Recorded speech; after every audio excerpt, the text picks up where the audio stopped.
inconvenient how sometimes we have to do certain things over and over again? Things like mow your lawn or do the laundry. No matter how long you take or how good of a job you do, you're only a few short days away from doing it all over again. Or what about this? What about calling your mom? I don't know if your mom is anything like mine, but there is no way I could call her once or twice and be like, I'm good. There's no way. In fact, in my family, we have a rule. If you call my parents, you call mom first, okay? If she doesn't answer, then you can call dad. But mom always gets called first because you got to keep mama happy, okay, right? Everybody with me? You got to keep mama happy because there are certain things you just have to do over and over again. It reminds me of this passage in Deuteronomy. It's Deuteronomy chapter 6. It's going to be up here on the side screens. We're going to read that together. It says, "Listen, O Israel, the Lord is our God, the Lord alone. And you must love the Lord your God with all your heart, with all your soul, and with all your strength.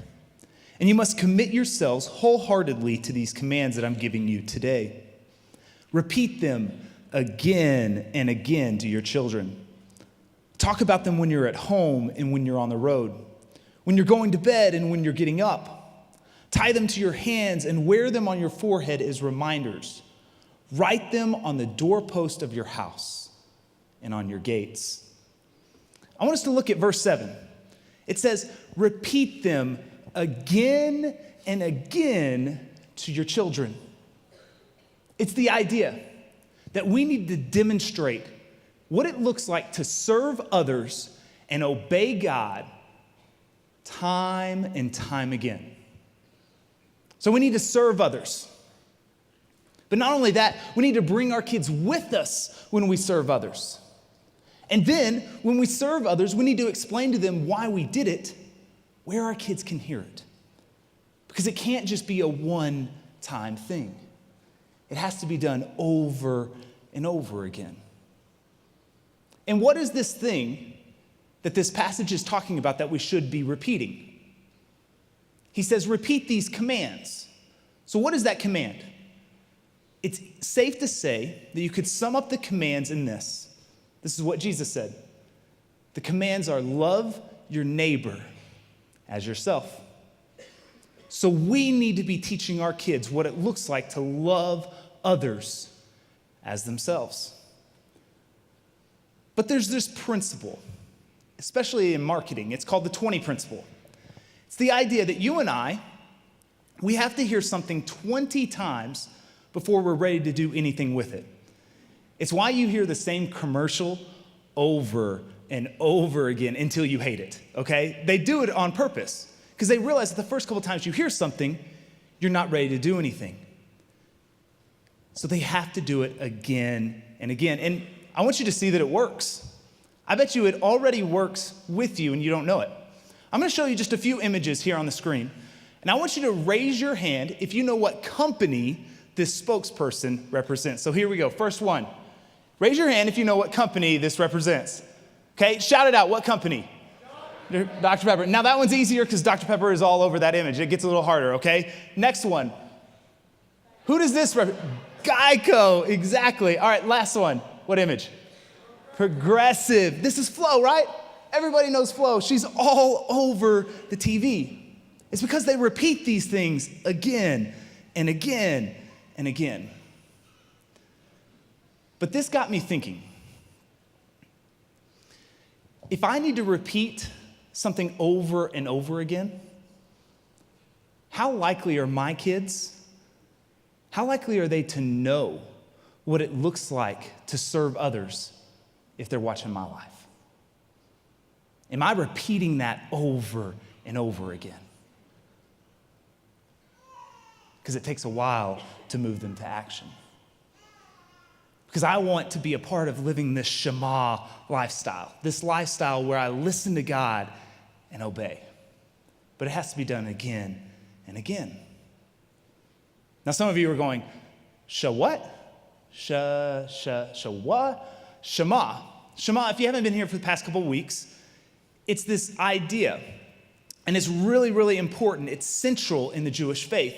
And I want to encourage, if you weren't here for week 1 or week 2, go back to our website, experiencelifenow.com, watch week 1 and week 2. But if I had to say it in one sentence, Shema, what it means is listen and obey.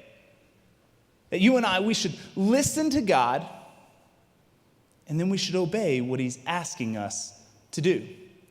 And this should be not something that we do once, but it should be a lifestyle that we live. It should be something that we repeat over and over again to our kids. Now, I know at this point, some of you are already sick of me saying one word. Kids, right? Some of you are going, what does this have to do with me? I don't have kids. I don't like kids particularly. Kids are out of my house. I don't want anything to do with them. So what does this have to do with you? I want to suggest to you that we need you too. See, because in the Jewish idea of raising kids, it wasn't just mom and dad's responsibility to raise them. It wasn't just the nuclear family. It was the whole tribe's job to model what it looked like to follow God. And if that's the case, I bet you have a whole tribe full of kids. I bet you have grandkids, nieces, nephews. I bet you have friends' kids, neighbors' kids, co-workers' kids. I bet you have kids just running around on your street. And you can be a part of helping them know what it looks like to love others as themselves. We need you. So we all have a part to play. This semester, my wife and I, we've been taking a class called Perspectives. Perspectives, it helps you see through the Bible God's heart for all people. But in one of these sessions, a statement was made. And the statement was this, that the vast majority of international students that come here for college, they never spend 1 second in an American home. Not because they don't want to, but simply because they're never invited. And it was in this moment that God began to speak to me and to my wife individually. We just began to hear him say, you can do that. This was easy.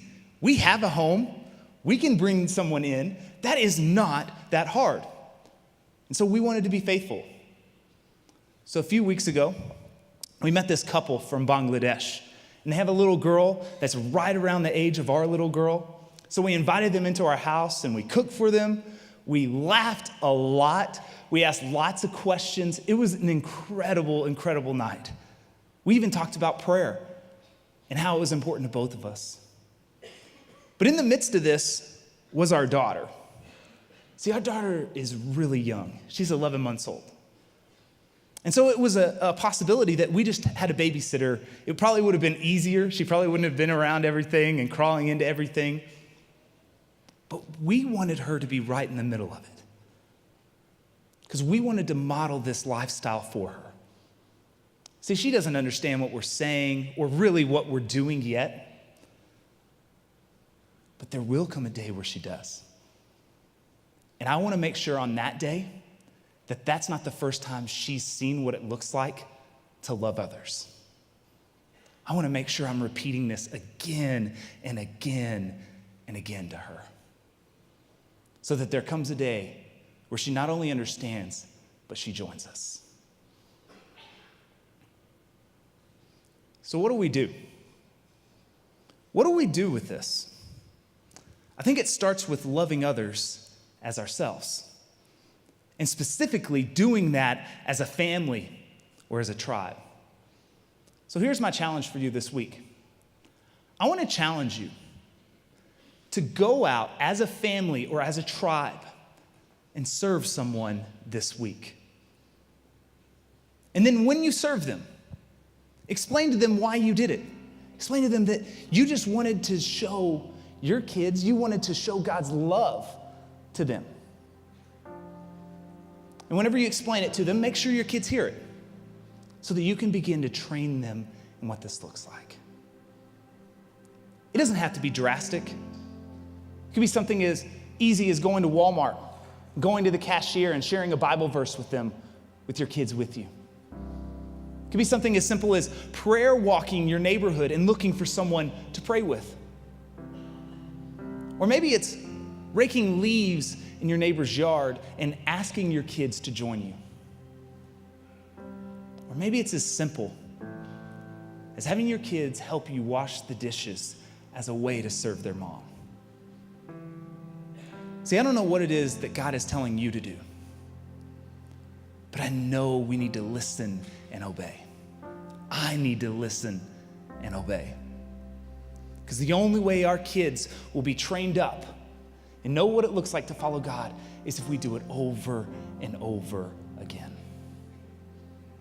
So I want to challenge you this week to do just that, to repeat these commands over and over again. Thanks for spending some time with us today. If you'd like to know more about what God is doing at Experience Life, you can visit our website at experiencelifenow.com. Please let us know if we can serve you or your family in any way. We hope to hear from you real soon.